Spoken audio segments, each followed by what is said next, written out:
പഠിച്ചു, ആ പഠിച്ചു, ഈ പഠിച്ചു, ഈ പഠിച്ചു, ഊ പഠിച്ചു.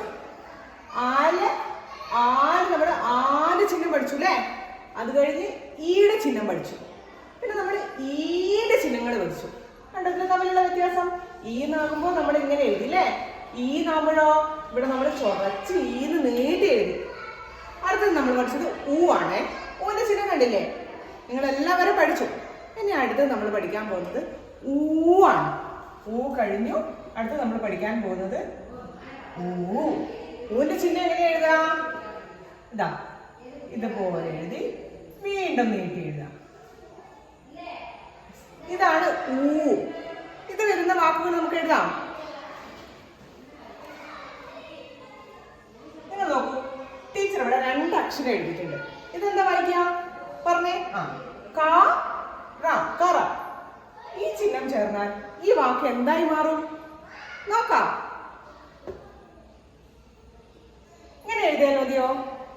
പോരല്ലേ? നമ്മൾ ഊ ചിഹ്നം ചേർക്കണം. കുറ എന്ന് പറഞ്ഞിട്ടൊരു വാക്കുണ്ടോ? ഇല്ല അല്ലേ? അപ്പൊ നമ്മൾ എഴുതാൻ പോകുന്നത് കൂറ. കണ്ടോ? ഇത്ര വലുപ്പത്തിൽ എഴുതേണ്ട ആവശ്യമില്ല.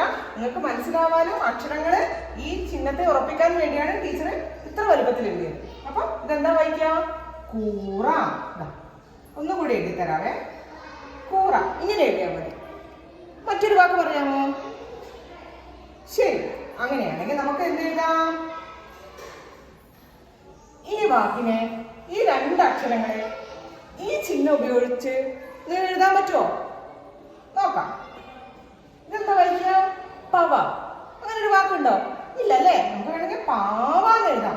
ഈ ചിഹ്നം ഉപയോഗിച്ച് ഇതിനെ പാവാന്ന് എഴുതാം. നമുക്ക് ഈ ചിഹ്നം ഇട്ട് കഴിഞ്ഞാൽ ഈ 2 അക്ഷരങ്ങൾ എന്തായി മാറും?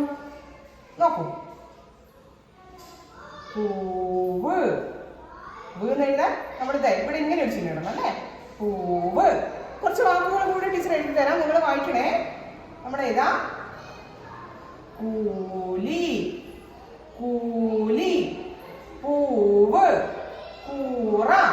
പിന്നെയോ നിങ്ങൾക്ക് ഏറ്റവും ഇഷ്ടം പൂമ്പാറ്റ എഴുതിയ നോക്കൂ. പൂമ്പാറ്റ. കണ്ടോ? പൂമ്പാറ്റ.